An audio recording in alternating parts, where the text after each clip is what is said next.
లో మానవ సంబంధాలు తీసుకున్నట్టయితే చాలా నిర్లక్ష్యానికి గురవుతున్నాయి. ఎక్కడికక్కడ విచ్ఛిన్నం అవుతున్నాయి. సో, దీని గురించి మీరేమంటారు? అవుతున్న మాట నిజం. హ్మ్. ముఖ్యంగా విడాకులు పెద్ద సమస్యగా తయారైంది అవును. సమాజంలో. అవును.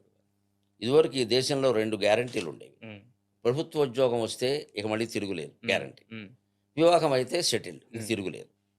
ఇప్పుడు ఈ 2 లేకుండా పోయాయి. హ్మ్. ప్రభుత్వ ఉద్యోగాలే లేవసలు. హ్మ్. ఉన్న పెన్షన్ లేదు. పెన్షన్ లేదు. అవి ఇంకా అది ఒక నిశ్చితం కాదు. హ్మ్. అసలు ఉద్యోగమే లేదు ముందు. హ్మ్.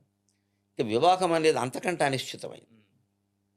ఎందుకవుతోంది అంటే, ముఖ్యంగా మానవ సంబంధాలను తేలిగ్గా తీసుకోవడం, నా ప్రయోజనాలు నాకు ముఖ్యం అంటే, హ్మ్. నేను బాగా చూస్తున్నది ఏంటంటే, పిల్లల్ని మనం పెంచేటప్పుడు చిన్నతనంలో త్యాగం ప్రధానమని నేర్పడం లేదు. హ్మ్. తల్లిదండ్రులకి నమస్కారం పెట్టి చెబుతున్నాను. నేర్పడం లేదు. నీకు ర్యాంక్ రావాలి. నువ్వు అమెరికాలో చదువుకోవాలి. నువ్వు ఓ బ్రహ్మాండమైన పొజిషన్‌లో ఉండాలి. నేను చేరుకోలేని స్థానం నువ్వు చేరుకోవాలి. ఈ తల్లిదండ్రులిద్దరూ చేరుకోలేని స్థానం కైలాసం. వాడు చేరుకుంటాడా? అదెవడు చెప్పడు. అది ఆలోచించరసలు.